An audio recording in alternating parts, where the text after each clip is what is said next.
results of the polygraph showed that you failed the test. She's the woman accused of killing her snake breeder husband in 2017. There is so much circumstantial evidence against you in this case. It's mind-boggling. I understand what your polygraph said, but no, I didn't have any involvement. Okay. This is Lynlee Rennick, an evil wife who thinks she can get away with murder because just hours ago, Lynlee pretended to be a witness to a crime she committed. My brother-in-law just walked in. He got killed by a snake. He raised this large 500-pound snake. And there's no venomous snake in there. But what officers do not know is that Lynlee isn't hiding a simple murder, but an elaborate scheme that goes much, much further than they could have ever expected. He was given a protein drink one night that was laced full of enormous amounts of narcotics. The plan was for that to be the last day of his life. What do you think should happen to whoever's responsible? My brother was murdered. At 6:36 p.m. on June 8, 2017, the Montgomery County Sheriff's Office received several distressing calls from Rennick Reptiles, a snake-holding facility located in Missouri. 911, what's the address of the emergency? Husband's on the ground and there's blood everywhere. What happened? Tell me exactly what happened to him. Oh, God. I got home with my kids there in the car and I went to go check on him and I saw him on the ground. Oh my God, my brother's dead. My brother's dead. Oh my God. Okay, does it look like he's been shot? Yeah, maybe. No. You don't know?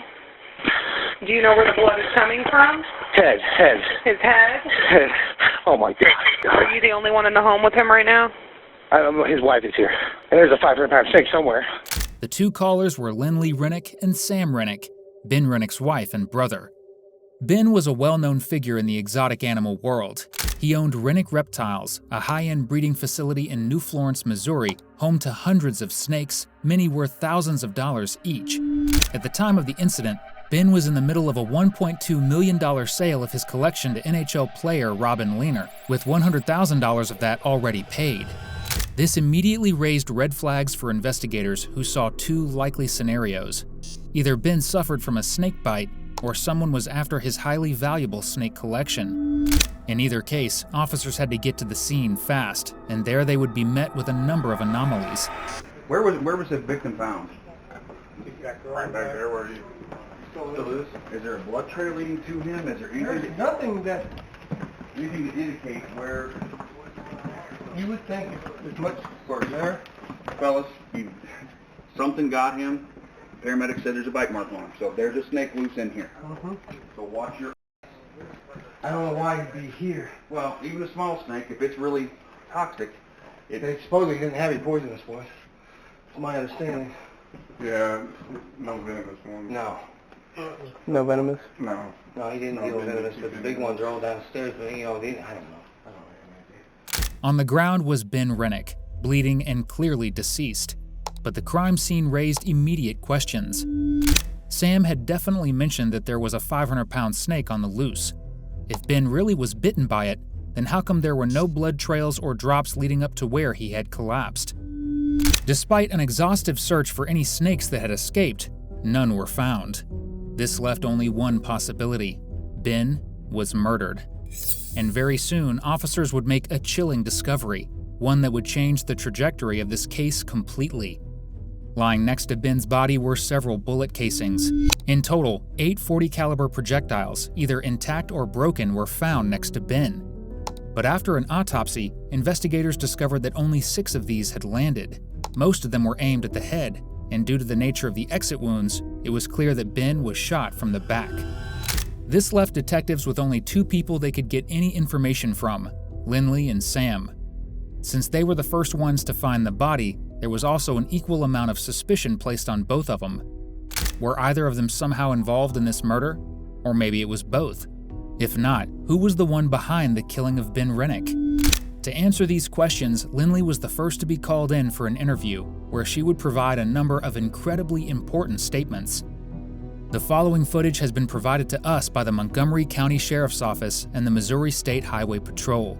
The Miranda warning you've heard of, and this is just a formality of when we interview folks or speak with anybody, just go ahead and get it out of the way. The door's right there. Anytime you want to get up and leave, that's perfectly fine.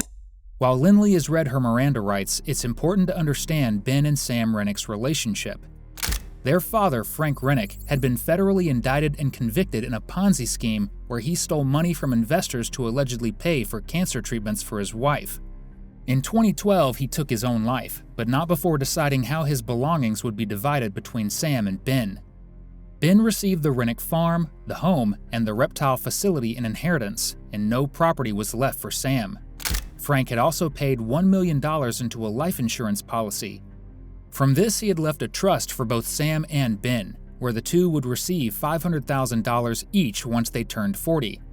However, because of financial troubles and losing his job, Sam began living with Ben in the inherited property and would sell parts of his shares to keep his family afloat. Why exactly this is important to know is something we will find out soon. After that happened, the way that everything was set up, Ben and I actually own all of the property. And we have since before then, but it was something that Frank did and we didn't know about it. But we found out after he passed away that we own all of the property. And so Sam and his wife were married at that time but no kids, and so they moved into that house and they were talking to us about buying half of the property from us, and then they would have that house. But that never ended up happening, and Sam kind of basically just went to Ben and he was like, you need to give me half of the property. After Ben said that he wasn't just going to give them half the property, then they were like, well, we can't afford to live out here, we're going to have to move. And Sam had made a post on Facebook about how they were going to just like sell as much as they could out of the house and they were moving. Well, Ben saw it on Facebook, and that house is full of all of their parents' stuff still. And then his wife sent Ben and I a message that was basically just kind of like, you guys are greedy because you won't give us the house and all you care about is money. And I haven't really, Ben and I haven't talked to his wife since then, I know, and there for a while, Sam and I were like, I wanted absolutely nothing to do with him. This interview with Lynlee would come to an end shortly after these statements, but not before conducting a gunshot residue analysis, or GSR for short.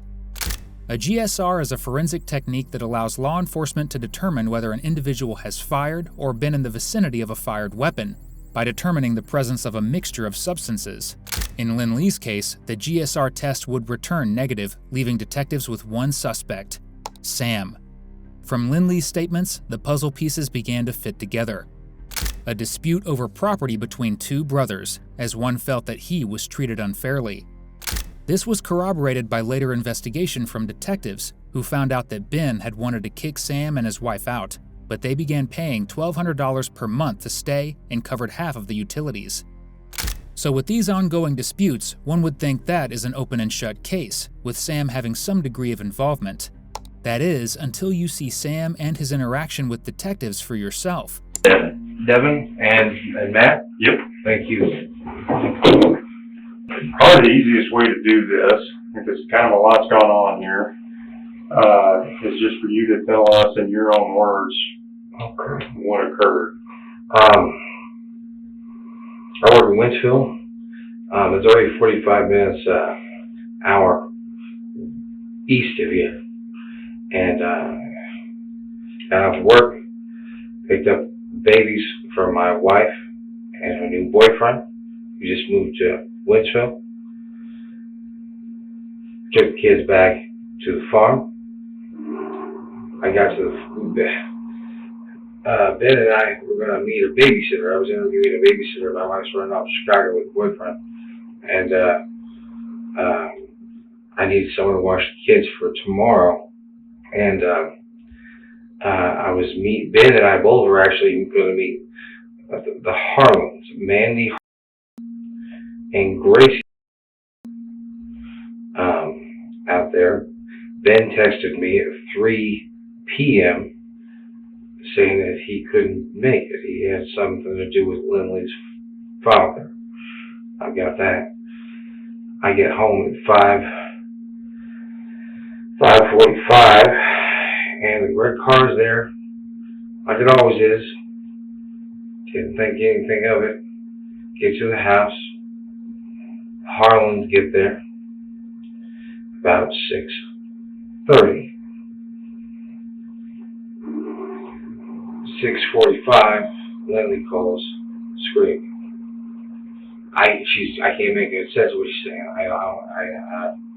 I thought she ran over a dog. I walk out the front door, leave the Harlans with the kids, get to her car, which is now parked behind his, and the kids are in the car. I check on the kids. The kids are okay. She's hysterical. I know something's wrong with that. Door's wide open.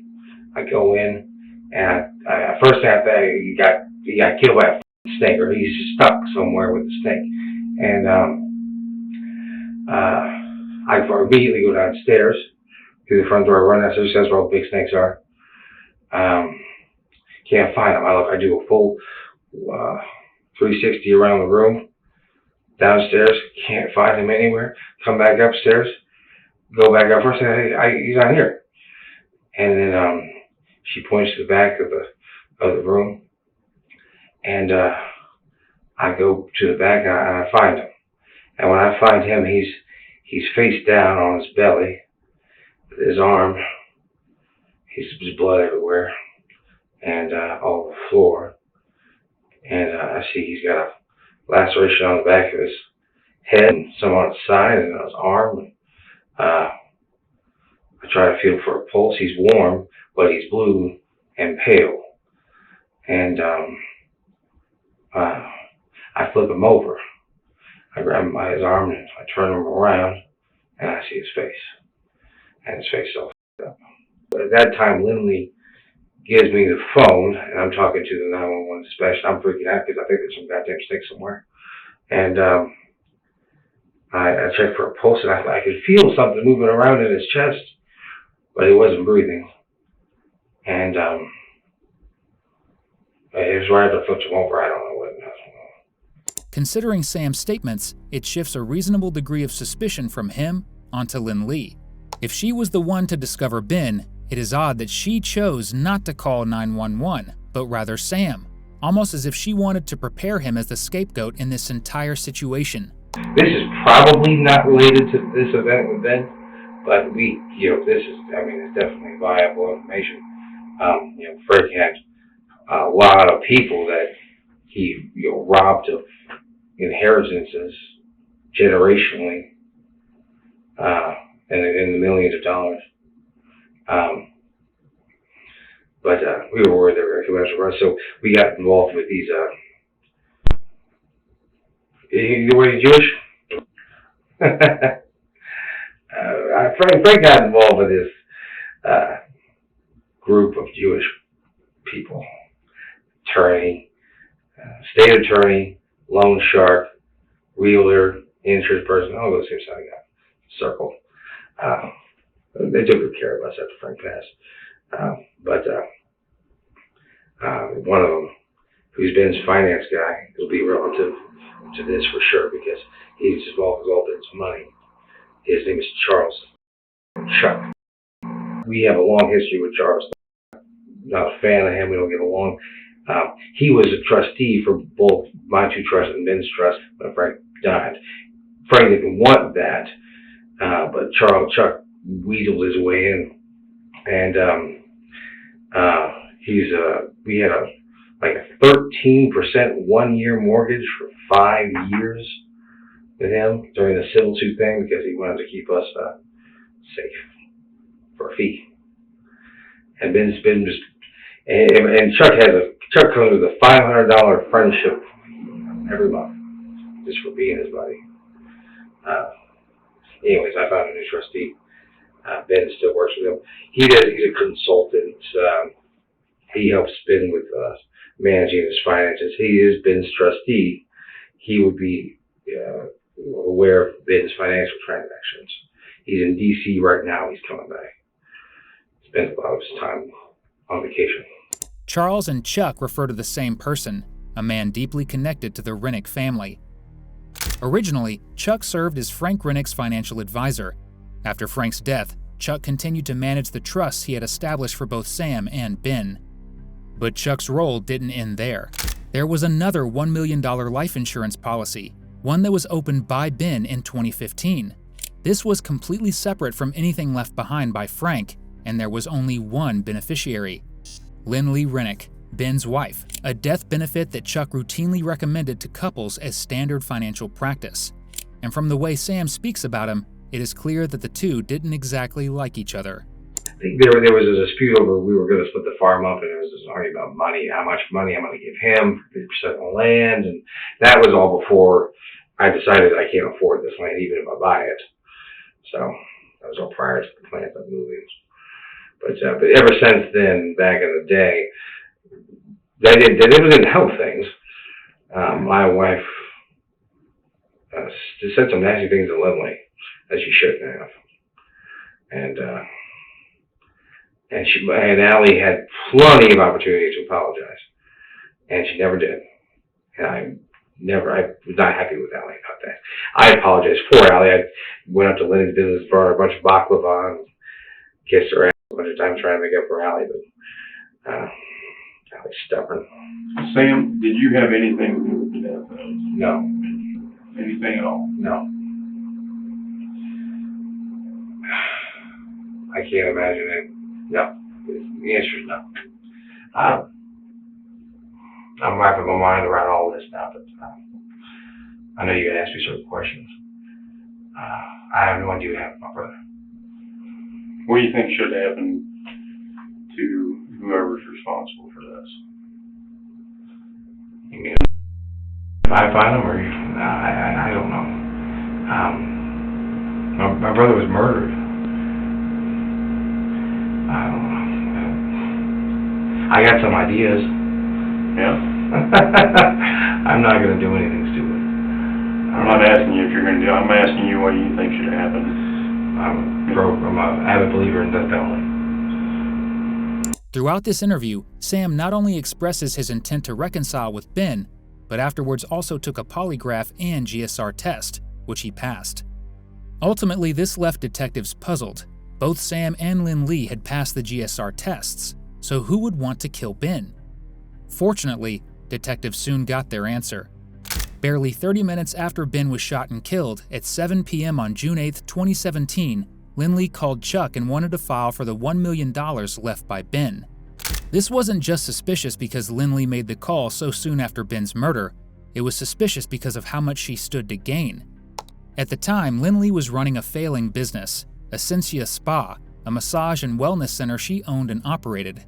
In the months leading up to Ben's death, the spa had racked up nearly $200,000 in debt and was on the verge of collapse. And to get the extra money she needed, Lynlee not only tried to file for the insurance, but also began selling Ben's exotic snakes. But before bringing her back in, they first turned to someone who knew her well, Ashley, her close friend and co-worker at Essentia. Interviewing Ashley on October 6th gave them a chance to gather as much insight as possible about Lynlee's personal life and business dealings. And just as they hoped, Ashley revealed exactly what they needed. Okay. Let me ask you this, and then I would like business a little bit. Of course. Tell me your relationship with, I don't know if you knew Ben or your relationship with Ben. How did you get into those people, and, of course. and where did you come into? So Lynlee and I actually worked together at a spa a couple of years ago. Okay.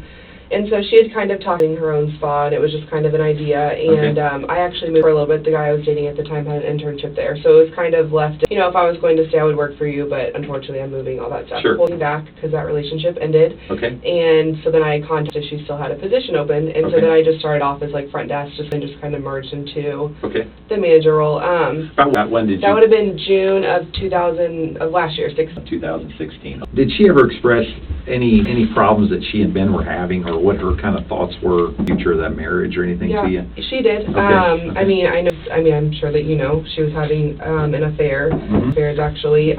So I know that it was kind of rocky. I know that she had kind of dabbled with the option of divorce. She just, I think more so for her kids, like it was kind of up in the air. She didn't, you know, I mean, I'm sure you know how divorces go. It's just kind of messy. Yeah, especially but the young ones. Exactly. Sure. But it was never. you know, definitely I'm getting divorced or I'm going to, or whatever. Like, it always seemed like they would kind of, like, have a little tiff, get kind of upset, and then they would be fine. Like, they would have, like, their weekly date night and stuff, and it was, like, I mean, every relationship that I've ever been in, we've always had doing some stuff, but I know she did from time to time. And I'm No, you're fine. something I may want to ask you From later. time to time, she did talk about, you know, possibly in the future if things didn't, you know, change or whatever. Okay. Prior to this, detectives had used Ben's phone to check messages on Facebook between him and Lynlee. These showed that Ben had discovered Lynlee was involved with another man, and in this message, Ben clearly references messages that Lynlee had deleted. Lynlee was also involved with several other men at the time besides this, but one stood out to officers: Michael Humphrey. Michael was Lynlee's former boyfriend who often visited the spa to get massages. Most importantly, cell phone records showed that Lynlee and Michael had called several times on the day Ben was killed, with one of these conversations lasting up to 10 minutes. And right now, they believe that the two met up before the murder as well, something they need to get Ashley to confirm. I want to spend a lot of time on one particular, and that is, and I think you talked about it last time, Michael Humphreys. Okay. Okay. Tell me about how you first heard the name Michael, that whole thing kind of came into the picture. Right. And I mean, she had talked about him briefly over, like, the year that I had known her, just if we talk about, like, past or anything like that. Sure. Tell me about what she said about him. What was her relationship? Or I know that he was kind of in and out of, I know he dabbled with a little bit and that kind of stuff. Okay. And he had a kid whenever they were together. So that's mostly what she talked about because, you know, her son wasn't Ben's child. So, like, that's kind of how it would be, you know, appreciated Ben taking care of, you know, because whenever her and Michael were together, she took care of his daughter. And then I was kind of talking about getting my car audio stuff. Well, Michael used to do that. I don't know if he still does. And so we just kind of started talking about it. I was like, well, do you have his phone number? Like, are you contacting him? Like, I didn't know, like, if they still kept in contact or not. And she's been a while, or a couple of years, I think it had been. She was like, but you can find him and get a hold of him and see if he can look at it. Okay. And so then we have his phone number, so then I just cased it at him because that's kind of what I sure. And so I had seen, like, his most recent, I think it was maybe, like, probate thing on there. Okay. And so I just saw that address. And so I was like, well, Best Buy and see what we see there and see if we can get any help. And then if not, we can just maybe see home. Okay. So then, by Best Buy, you meaning? In Jeff City. In Jeff City. That's where he, yes, that's where so he had worked wondering before. if he was maybe there. Yeah, Okay. we knew he was still working there. Okay. So then we went there, and I was looking at audio, and she worked there, and they said that he didn't, or they hadn't even heard of him. I think he'd worked there. And so then we drove by his house, and he happened to be sitting there. Okay. And so then she got out, because I wasn't comfortable at that exact moment, because I didn't know, you know. And it's a little bit of a shady area. Never been in a trailer park before in my life, Okay. so I was already kind of like, no offense. No, that's all right. It's But, a little shady yeah. with that. So. And so, and then just little bits that she told me about drugs and all that stuff, like I just wasn't very comfortable. She got out, and he, you know, I was like watching him, I was like, okay, well, if this isn't a good situation, then we need to leave, kind of watch. And he, like, seemed fine. He got out, and they were kind of talking. I could tell he was, like, a little bit confused. Like, he was looking at her kind of, like, here, and then she explained, and he came over to the car and was, like, talking to me. Okay. And then they, like, had just general conversations. And then about his mom, I guess she has some sort of, like, or something. Yeah, I think there's something to that. Something.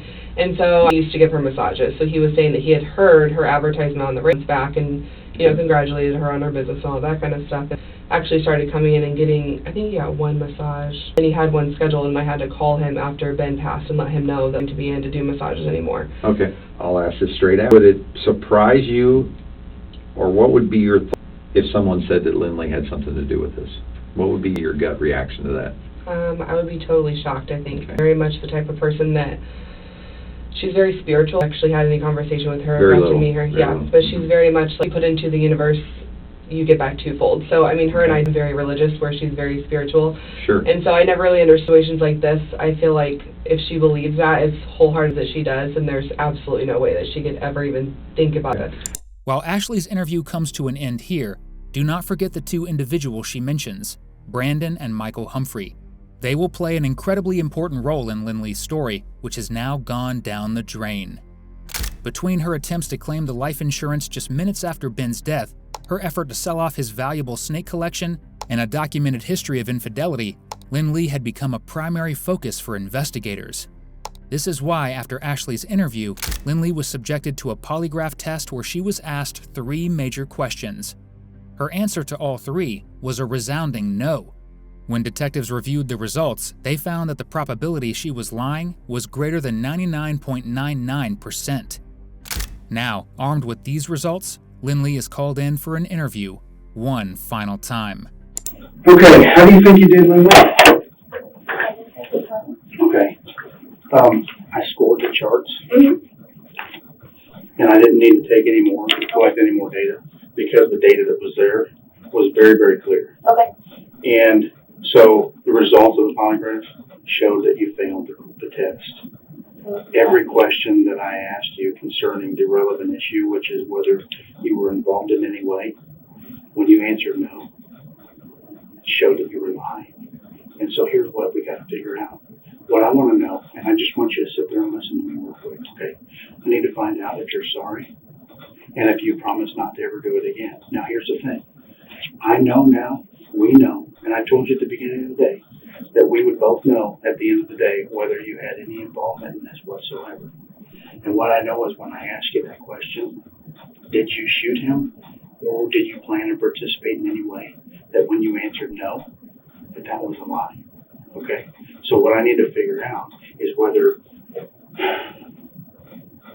this was just something that just got out of hand and you didn't mean for it to get to that point, or what the deal was. Because the thing is we have done an investigation. We've looked at everything we can. Sam is not responsible. We've ruled him out. We brought you in here to find out if we could take you off that list, and we can't. We found out that you have actually failed the test today. When I asked you, did you shoot that man? You failed the test. When I asked you, did you plan to participate in any way? You failed that question when you said no. I showed deception on that, and there's no doubt about it. We know it. I've been doing this a long time. There's scientific information behind that. We have done our research. We know.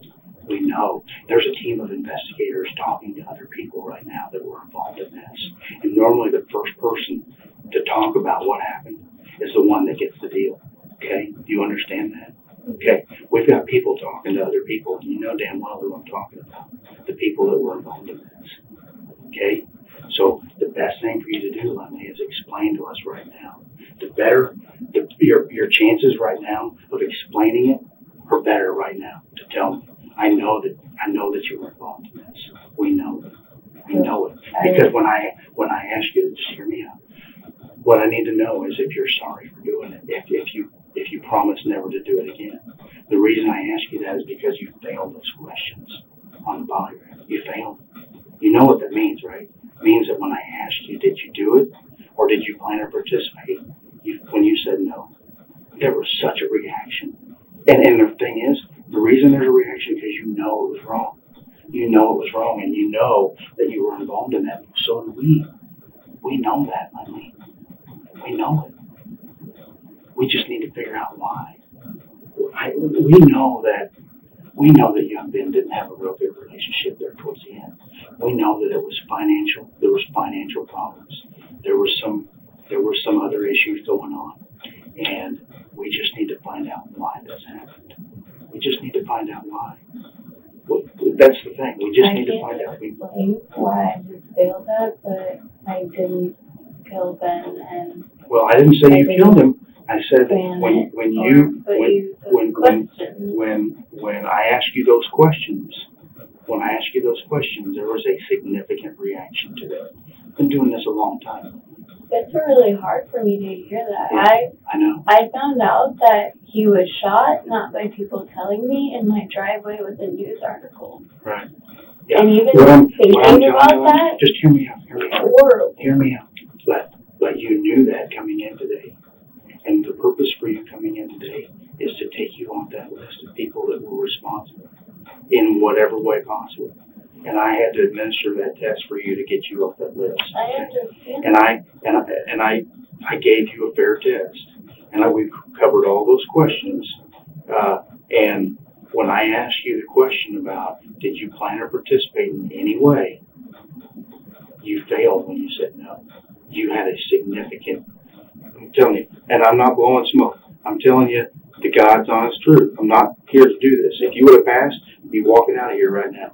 But you didn't, and we need to find out why. And I need to know. I'm going to go back to that first two questions that I asked you when I first sat down here. Is, are you sorry for what happened? And do you promise not to do it again? That's all we got to know. In most states, polygraph tests are not admissible in court because they're too unreliable to prove whether someone is lying or not. In interviews like this, they can only be used as a pressure tactic and nothing more. And oh boy, will these detectives pressure Lynlee. We need to know why. Was it because you needed money to keep your spa going? Because I know that was one of the issues, at least according to the investigators, the money to keep that spa going because that was close. That was one of the most important things to you besides your kids. You wanted that spa. You wanted to open one out on the West Coast. Yeah, I know that was important to you. And Ben was going to shut it down. Ben was the only reason that spa made it to where it's at, and him being gone is the reason why it has to close. But one of those listen, Lynlee, you've been interviewed like 5 times. And every single time during those interviews, it's my understanding that the reason you had to be interviewed more times is because more stuff came to light that you weren't forthcoming. Probably cheating. Yeah, there was a lot more than that. The text conversations that were deleted from your phone were actually recovered from Ben's phone, showing that there were definite arguments within the hours of his death. Were you recontacted with Mike Humphrey? Okay. All right. You're tracking me? Okay. And then the day of the murder, after that, you all haven't had that much contact. No, I don't have that much contact. Coming in from the side. Yeah, but the thing is that right there is very suspicious. Makes it appear like you have something to do with it. And you withheld that until one of the last interviews. The thing is, Lynlee, is we know you were involved. I know that. I am confident in my abilities to do a polygraph. I know that when I asked that question to you, and you said no, that you would not be truthful. I know that. And it's my obligation to give you a chance to tell why that is, why you were involved in this, because I know that you were. I asked you specifically, did you shoot him? I don't think you were the trigger man. There is a big difference between standing in front of somebody and pulling a trigger and asking someone to do it. That's what I'm saying. People, when they hear things like this, they think of someone standing in front of them shooting someone dead. And that's not what I don't think you're that type of person. I really don't.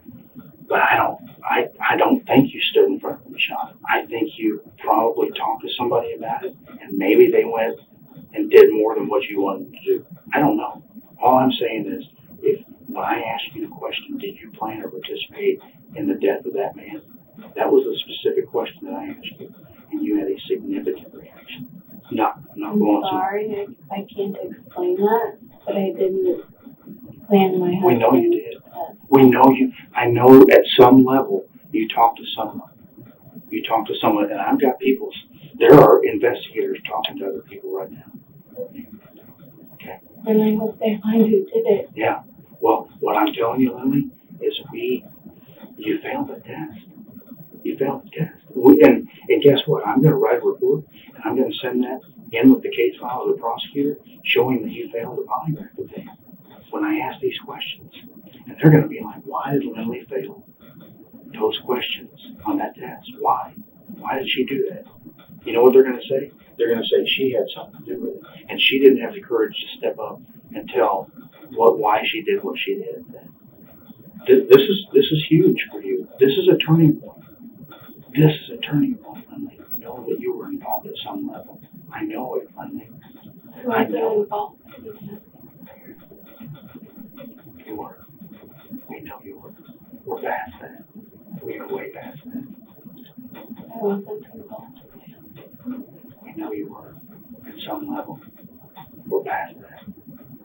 We just need to know if you're sorry for what happened. I didn't have anything to do with his murder. We know you did. We know at some level you did. We know it. I sat here and just explained all this to you. I understand how it works, but I'm sorry, I can't go back and tell you exactly what I was thinking in those moments. I can tell you what you were thinking. You were thinking about what actually occurred, about your conversations with whoever it was that did this. Because when I asked you, did you plan or participate in any way you had the most significant reaction. And that tells me that when you said no, I saw that reaction means at some level you talked to somebody about the problems you were having with Ben and maybe not have asked them to do it. They just took it upon themselves. Maybe that's what it is. I don't know. We will never know. All I know is that when I asked you that question, you answered no, it was a lie. And that's all anybody's going to know until you, because the only person that knows is you. I don't know. I can't explain that. I have a tremendous amount of guilt for cheating on Ben and everything that I did. And then this happening. Yeah. Lynlee felt so guilty about cheating on Ben that she decided to sell his belongings and kick his brother out of the home. Because barely 12 days after Ben died, Lynlee not only had a buyer lined up for the property, but also gave Sam a 30-day notice to vacate the property before she sold it off. That doesn't really scream guilty mourning wife if you ask me. I understand what your polygraph said, but no, I didn't have any involvement in it. No, what I'm telling you is, do you understand we're past any denial that you had anything to do with it? I'm telling you, you did. No, I understand that you believe that, but no, I'm not going to say that I understand we're past that because I didn't have anything to do with it. Okay. Well, I'm telling you, you did have something to do with it. You were involved. And I did it. At some level. You did. And I'm past that. The investigation's past. That's fine. But I'm not going to agree with that because I don't believe that I did it on any level, in any capacity. So that's fine if you all want to, but no, I won't admit to that because I didn't.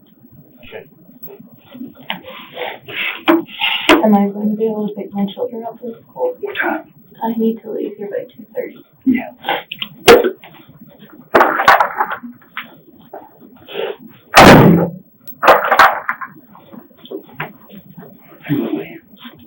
I'm going to come in because this is my case. So I remember I've done it. So we got the timelines down better. So the Marcus does. Okay, before you came in today, I knew you were involved. Okay, this instrument that you use, Marcus uses as a tool. I was 100% confident that you were involved in this before you came in today. Okay. Okay. There is so much circumstantial evidence against you in this case. It's mind-boggling. There is prosecutors in this state that would take this case just based on what I found out so far. I've talked to you 4 times, and I told you, I think it was at the spa when I told you that we figure all this stuff out. There's stuff that you think is deleted. Remember that? There's stuff you think that's deleted. It's not. And so that's what I've been doing for the last few months. I've been doing search warrants and subpoenas for different kinds of records. And I've been talking to people, and some of the other guys have been talking to people too. But basically what I have now is just a timeline, and I know all this stuff about your life, and Ben's life, and then other people that are in your life. So, and I said this during another interview too. I said, every time that I find out something that you didn't tell us, I have to ask myself, we have to ask ourselves, why didn't you tell us that? Remember that? So here we are again. And I can just sit here and put on a whiteboard all this stuff. So I'll just run down through some of it for you. Our first couple times, I had no idea that you and Ben had a poor relationship at all, because it never came up. At the spa, you kind of hit on it a little bit, but I had no idea about that. Your relationship was horrible. You guys had a horrible relationship. You did it probably 6 months beforehand, but you definitely did that. And the reason I know that is because I read all your Facebook messages between them. I didn't read yours because he deleted all of them. You didn't have any text messages with Ben until the 8th. Ben's Facebook account is 14,000 something pages, because I got all that, okay? Yours is it's a little less than 5,000. All of your conversations, all the fights you guys had, was not present on your Facebook account, but it was present on Ben's, because Ben doesn't delete anything. He's got text from like 2008, or whenever. So I know about the fights you guys had. I know what they were about. I know why. I know he didn't trust you, but he was not pointed enough to say, I know you're cheating. He wanted to come out, at least he might have done it in person, but he wanted to do it, and that's a lot of information for me to read through. He never came right out and said, I know you're having there. He kind of probably did, because he saw a text or this or that or whatever. You're gone 12 hours a day. But And that's just a small part of it, the relationships. So I've read all that stuff. I know what kind of person that he can be that a lot of people don't know about Ben. I know that he could be, or was, a controlling person. Probably not a lot of people know that. I definitely get that now, because if you read 6 months worth of messages between you two and all the rest of his friends, I've read stuff with his friends and all this, all of them. You can imagine, or you know how many there are. So that's one of those things. Why is that not on your Facebook anymore? It's not, because you deleted all of it. So I have to ask myself, why did you do that? Why did you delete all this history before the day of the murder? It's all gone. But I was lucky enough to get to read it all on Ben's, because he didn't delete all of your conversations. Okay, so that's one thing. The next thing is, when you finally told me that you were having a relationship with Eric Brimmer, the very first thing I said to you after I said, who is it? You said Eric, and I said, who else? Remember? So what's that? It's a lie. So I have to ask myself, why is she lying about this now? Why is there another lie from Lynlee? Does that make sense? Yeah. So why? Brandon and I had just met a couple days before that, and 3 days before. And I mean, in my mind, it was a question I was asking to see who could be involved in that, and I had no question that this person that I just met, I don't want to drag him into it, knowing that he had nothing to do with it, and honestly, it's something that Brandon and I have been helping each other and working a lot through. It's not my job to, decide what's going to be important information for someone else, and really just opening up and talking about all of this stuff. So. Tragically, even though Ben suspected Lynlee of cheating, he still gave her the benefit of the doubt and did everything he could to support her struggling business. Essentia Spa was already drowning in $200,000 of debt. As recently as the day before his death, Ben had been in talks with Chuck in hopes of arranging money to pay off the huge loan. But Lynlee had been hiding just how catastrophic her financial situation really was. Beyond the $200,000 in spa debt, she was also behind $15,000 in rent. Her landlord was preparing to evict her until she suddenly paid off the overdue balance using GoFundMe donations collected in Ben's memory. By early June, Ben started managing Essentia Spa meticulously so he could help Lynlee achieve her dream. In return, he got a bullet to the head. But he didn't know that you also owed $15,000 to $20,000 in rent, right? And he was probably going to find that out, because after the 5th, he was starting to get more involved in your business. He said, you've got your Mondays off to do your admin stuff. I've been sending you these, not spreadsheets, but these worksheets, spreadsheet things to do your finances. I don't mean to be catty, but if you went back far enough, then you would see that Ben did that every 3 months. He would get on it and be there and say that he was going to help me with all of this stuff, and then he didn't. So Ben getting more involved in my business, that happened about every 3 months for a week, and then it would go back to rent prep time. Without a doubt. The fact of the matter is that you had some sort of involvement in some way, and that you know more than you're telling me. I know, but it didn't work out like that. It didn't work out like that, and I know that because I read all that stuff. I know you guys, which is odd, but I do. It's all I've done for 4 months now. I know you guys. I know that you would have been good with that, and I don't know how that would have played out with him. I know what kind of guy he is, and I know no one else knows that, except for you. And all I want to know is your side. I want other people to know more of your side, so you can but the only way you can do that is if you can help me get the people who are responsible for this. I don't know. You have to let me know who's responsible for this. I don't know. You have to let me know how that happened. I don't know.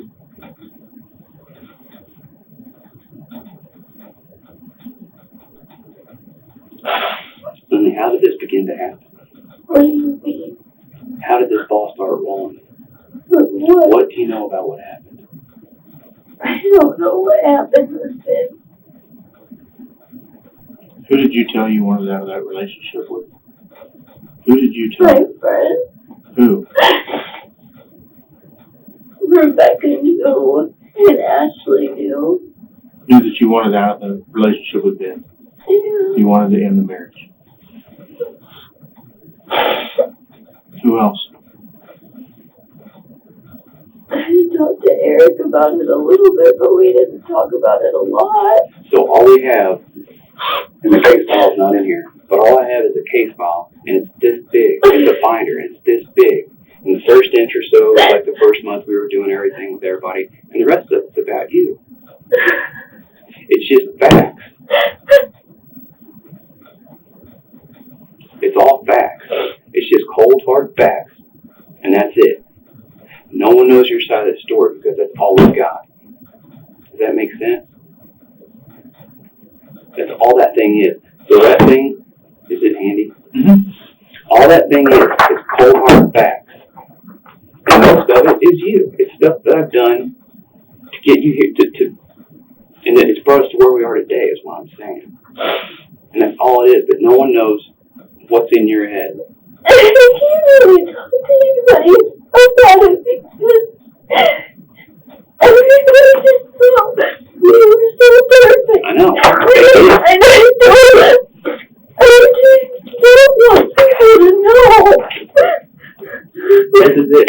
These are all you. That's not how it works. That's what all that is. This is all my work since June 8th and other people. But a lot of this is what I've done. So what I'm saying is, I know. And people did think you guys were perfect. Everybody did. Everyone wants to be just like Ben and Lynlee. Want to be just like Ben and Lynlee. I know. But I never want anything bad to happen to Ben. It's so bad.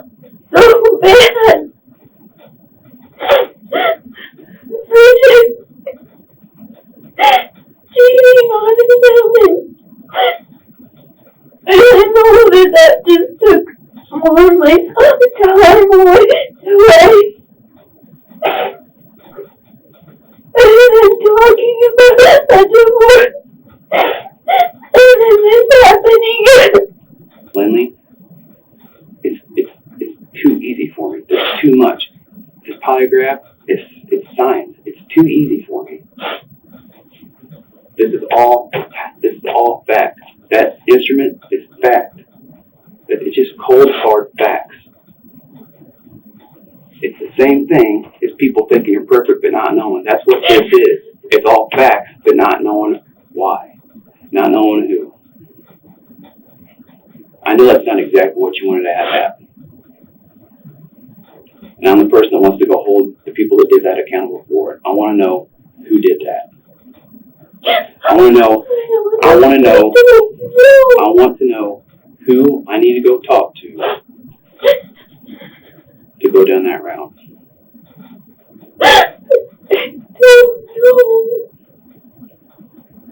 Lynlee, I want to know who I need to go talk to go down that route.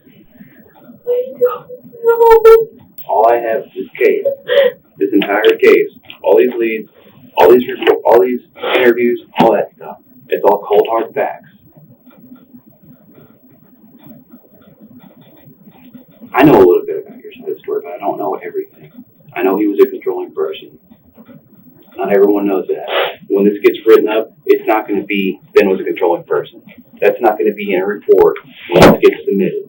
You see what I'm saying? What I can tell you with 100% certainty is I'm sitting right here in this room in front of you, is that when I asked you those questions and you said no, you were lying. You were lying. With Lynlee asking for an attorney, the case comes to a screeching halt. Not for a few days, weeks, or even months, but for 3 whole years. Without forensic evidence directly linking her to the murder, detectives had little to go on. Most of their suspicions were circumstantial, and even Lynlee's GSR test had come back negative. In the meantime, Essentia Spa shut down in 2017, with financial records kept hidden. And it didn't take long for Lynlee to move on from Ben either. She soon entered into a relationship with Brandon, another man she was cheating on Ben with. By late 2018, they had a child together. During this period, Lynlee sold off Ben's prize snake collection and received nearly $40,000 in donations from the reptile breeding community. However, this relationship also went up in flames.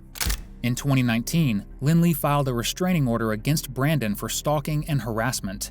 Later that year, he violated the order and ended up in jail.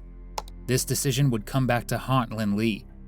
By January 14, 2020, Brandon was desperate to get out of jail, and he knew exactly what would do the trick. He contacted officers and told them that he had a tip to give them regarding Lynlee, a tip that would finally answer everything left unanswered. Why did Lynlee's GSR test come back clean? What role did she really play in Ben's murder? And most importantly, was she acting alone? I'm here because you used to be dating Lynlee? That's correct. Okay. Your dad gave me a call today and said that you had reached out to him and that you wanted to talk to us. Yeah. Yeah. Okay. Well, we're here. Your dad said you were wanting a deal or some leniency. I've talked to the prosecutor, okay? Prosecutor's office said that if you can give us actual valuable information in this, they'd be willing to work with you because obviously a homicide's a little more important than violation of an ex parte. So, I mean, basically, what happened was, I think Ben was getting to the point where he was going to leave her. She was sucking money out of him for her business, and their relationship wasn't going well. And so, her and a friend first from work started hatching this little plan, and it evolved into when he passed away. That was not the first attempt on his life. I don't think he's aware of, or anybody else is aware of the first one, but he was given a protein drink one night that was laced full of enormous amounts of, and he was sick as and somehow lived through it. But the plan was for that to be the last day of his life. So from there, the plan switched to, kind of back up a little bit. I think she expressed to me that she was concerned that he, with her history, could, and his financial ability, take the babies from her.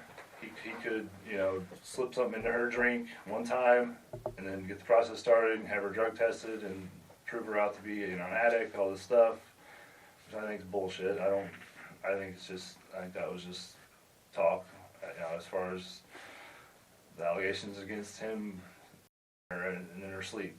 That's complete bullshit as well. As far as I'm concerned. I slept many nights next to her and rolled over, and she didn't sleep that hard. But anyway, so her and a friend from work they took a little journey up to Jefferson City, drove around, went to Best Buy, then ended up at the trailer park. That didn't go so well, so they left, and then went back to the trailer park to visit an acquaintance that she used to date. And then that's when the final plan got hatched, and they, I think, were in very minimal communication from that point until the day it happened. But her and Michael Humphrey, he went to the spa, she got in the car with them, they left. Supposedly they went and got gas somewhere. I think, from what I could gather, this is over multiple conversations. It got said, and then I just, in the back of my mind, knew, okay, I need to, get as much out of it as I can in case I'm sitting right here. And so anyway, I believe it's the one, the break time, like you go down Grindstone and you go all the way south to T's. That break time. I believe that's the gas station they hit. They drove to the farm. He had gloves, he had a firearm. The plan was for him to do it. They get there, he hands her the gun, and says he doesn't feel comfortable doing it in case she regrets it later, blah, blah, blah. That's something she's got to take care of. They pull up, he's outside throwing trash away, so it's a really awkward situation, and she plays it off like it's an old friend that came in that wanted to see all the snakes, so they go in, look at snakes, and bullshit around. They act like they're leaving, go back out, get the gun, go back in, Ben's in there, cleaning, whatever, up against that back wall, and she walks in with the gun, and Ben's like, what the f*** are you doing? And she just shoots him a bunch of times and leaves, and Mike's there, Michael, whatever his name is. She gets into the car, and he's in there, I don't know, trying to clean up or pick up shells or whatever, and then they leave. Michael kept the gun, supposedly to dispose of. He takes her back to the spa. Her friends at the spa and her go back into the shower, body spray room where they can clean. She could wash off, basically. They took her clothes. Michael's still out there, bag of clothes up. He takes the clothes. They wash her off, get the gunshot residue off, shower her down, and plays out her day, and then, the rest, her phone stayed at the spa that day. Then, yeah, she drives back home, and you guys know the rest from there, I think. Who's the friend? Ashley. Ashley, what is it? Yeah. So Ashley was involved with the planning and everything. As far as I know, yes. Okay. Can you go back and tell me about you said she tried to poison him? Mm-hmm. Can you tell me about that a little more? I don't really know much about it. There wasn't really much other to be said. I mean, it was a couple months, I believe, before the actual date.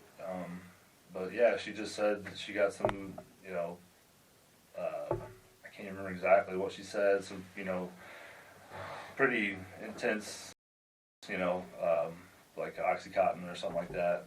And yeah, they put them all in the drink. And This is an incredibly important statement from Brandon, as it points toward not one, not two, but 3 conspirators behind Ben's murder who had tried to kill him once before with a poisoned drink. Moreover, they also explain why Lynlee's GSR test came back clean. The 3 had planned this out, and she was given a full-body scrub at her spa, quite literally wiping away the evidence. Immediately after this, detectives approached Lynlee to question her, but she refused. As for Ashley, she would testify against Lynlee and corroborate Brandon's statements in exchange for immunity. That left just one piece of the puzzle: Michael Humphrey. 2 days later, on January 16th, Michael was brought in for questioning. Basically what we're here to do is we're just here to give you one last chance to tell us everything that happened. Okay, right. So I know you've had some time to think about some stuff on the way up here, obviously. So what we're more concerned with is where the gun got introduced in this whole situation. Okay. Okay. Yeah. So when did the gun get brought into the situation here? Who interjected the gun? Did you bring the gun? No, when I first found out that it was there on, whenever everything went down, was whenever Lynn tried to push it into my hip right here to, give it to me. You know what I'm saying? Okay. What kind of gun was it? I told him, I mean... I don't know what you told him about the details of the gun. Well, at first I said, it was black, and he said, well, you know more than that about guns. And I said, yeah, it was semi-auto, probably something like a Glock, about what it looked like to me. I didn't have but about a split second to figure out, like I said, I shoved it off like this. She ended up walking off with it, and the next thing was whenever we were inside. Like I said, I don't know if you said you have or haven't gone over all this with them, but inside, whenever it went off, I wasn't actually looking in the same direction. So it was, a small room, pretty loud in there. And so I went like that. When I looked back over like this, that was when she had it up like that, and I went towards the door. You know you're going to kill him at that time. Michael, we've talked to everybody involved in this case today, okay? It's not a coincidence that you're sitting where you're sitting, and we're at the Montgomery County Jail, okay? Sure. We know the whole plan. We know when you were first contacted.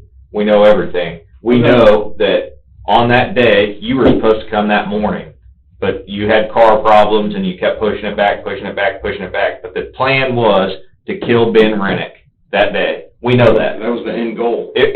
So that was their end goal. You were in on that goal, Michael. No, Michael, you helped plan that. So here's the thing: you can either help be a witness to this, or you can be a cold-blooded killer who helped plan everything, or you got caught up with Lynlee. We know Lynlee's a liar. We know Lynlee's a manipulator. Yeah. We know Lynlee went to you to get you to kill Ben, and we know Lynlee told you lies about Ben to pull on your heartstrings. Yeah. So, and it worked. And you went there to kill Ben, but you made her do it. Because you didn't want to do it. I told her from whenever she first brought up any of that, I thought she was like being exaggerant, you know what I mean? Like a lot of people say, oh, you know what I mean, I wish I could just, you know. I told her, no, that was something she needed to think over and everything. There was a gap of about a week and a half or 2 weeks before we ever left to go and do this, and it's because she contacted me and said that she wanted to separate from him, and that's why I come up there. But you knew she already tried to kill him once, and you told her she didn't give him enough. I told her that was up. You know, obviously, if it didn't work, then like in that sense, not trying to give her directive as to how to do it. No, but if it didn't work, obviously, you didn't give enough. But yeah, I mean, it wasn't like. But you knew she wasn't exaggerating. You knew she was trying to kill him, and she wanted him dead because she already tried to kill him. You knew on June 8th he was going to die, and you knew. When you went to pick Lynlee up, yes, Michael. I don't know, because I told her I would never do that and stuff. I didn't think that she even had that in her. Then what did you go with her to the snake farm for? Because she had been telling me he'd been on her and everything else, just to try and make sure shit didn't get out of hand. She told me she was separating from him. She told you they were just going to separate. That's a lie. We know that you guys planned it. We've got multiple witnesses that tell us that.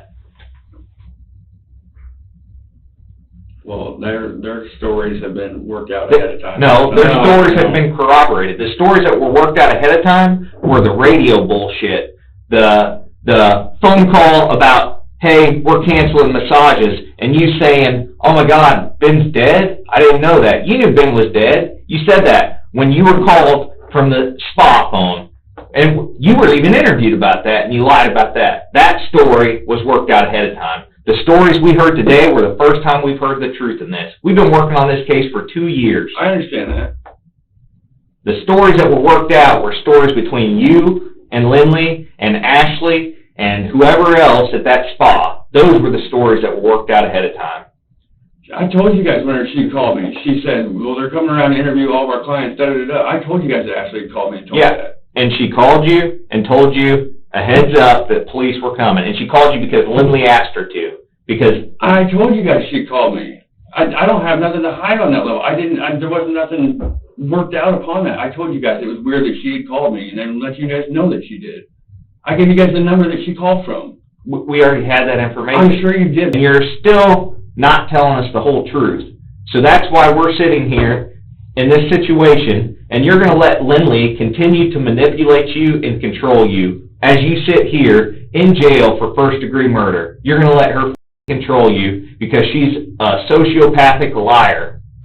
Clearly, lying isn't going to do Michael any good, as he is slowly pushed into a corner.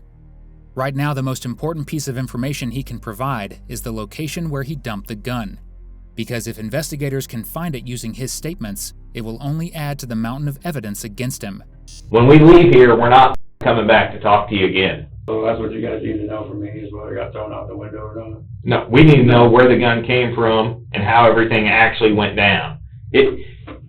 I told you earlier, and I'll say it again, I'll say it till I'm blue in the face, because you really have two choices. Right. You can either continue to protect Lynlee and try to save face for yourself, or you can just lay it all out there and be honest. Because that's the choices you got right now.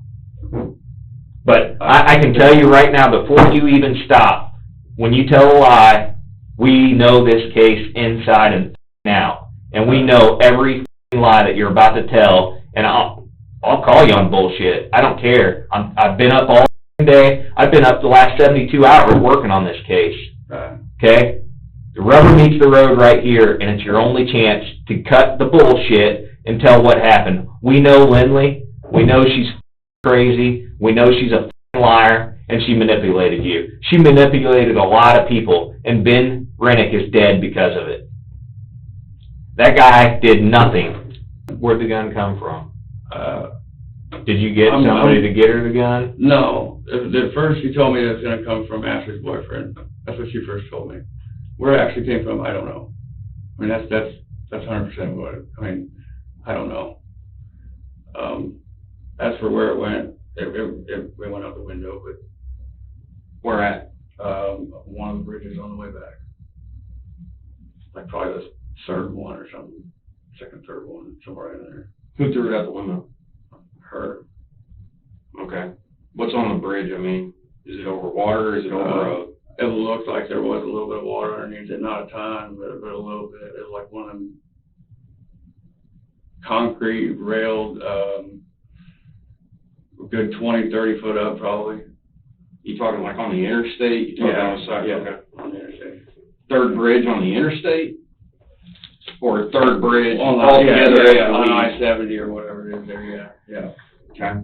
Is it flat between two hills, on top of a hill? What bottom? What is it? Man, it's been 2 years ago, dude. Where'd the shell casings go? I would assume out with it. Who picked up the shell casings? Her.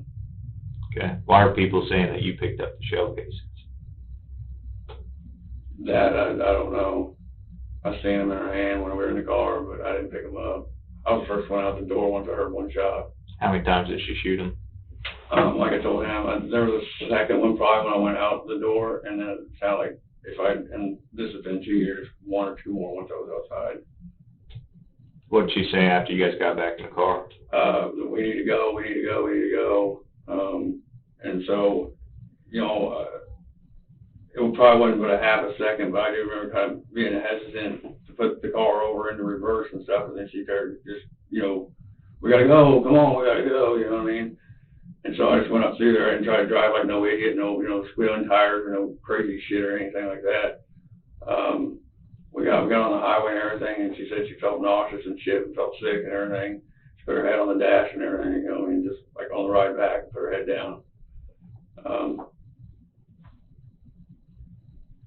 Really wasn't a whole lot said otherwise. I mean, she leaned up, smoked a cigarette, once or twice, and quite honestly, I was in a little bit of a daze, just trying to wrap my mind around everything that realistically just really, really happened. She needed to think that shit over and really think it over. There's a lot more other options that she can go rather than doing something crazy like that. That's exactly what I told her. And yet here we are. Bottom line is that you still went and picked her up, you still drove her over there, she still killed her husband, and you still drove her back, and then you didn't call anybody. I mean, so how do you think we're going to be able to sit here and explain that Michael doesn't know what's going on, or he didn't know? And I didn't initially know if he was dead or not. I mean, I didn't stick around inside to try and find out. You knew when she messaged you that he was dead, or you knew when Ashley called you and told you that he was dead? Yeah, I knew by then. I'd seen it on the news like 2 days afterwards, yeah. Based on the description of where the gun was dumped, law enforcement was able to recover the firearm used to kill Ben. And with that, the mystery behind Ben Rennick's murder finally came to a close. Lynlee was brought to trial. Though prosecutors pursued a first-degree murder charge, the jury couldn't unanimously agree that she had acted with premeditated intent. Instead, she was found guilty of second-degree murder and armed criminal action, a verdict considered unfair, given that she had pulled the trigger, previously attempted to poison Ben, and ultimately benefited from his death. The jury recommended a total sentence of 16 years, 13 for murder and 3 for armed criminal action. Under Missouri law, Judge Kevin Crane imposed that sentence, bound by the jury's recommendation. But it was clear he did so reluctantly, a sentiment shared by Sam and everyone who had loved Ben. You're awful lucky, ma'am. You're gonna get out in your 40s, and my 40s weren't too bad. I just hope you don't kill again. That's it. As for Michael Humphrey, although he didn't fire the weapon, he was initially convicted of first-degree murder and sentenced to life without parole. However, after cooperating with investigators, helping them to recover the gun and testifying against Lynlee at trial, his conviction was reduced to second-degree murder, making him eligible for parole. Ashley, meanwhile, received full immunity under a proffer agreement. In exchange, she identified Lynlee as both the mastermind and the shooter, and Michael as her accomplice.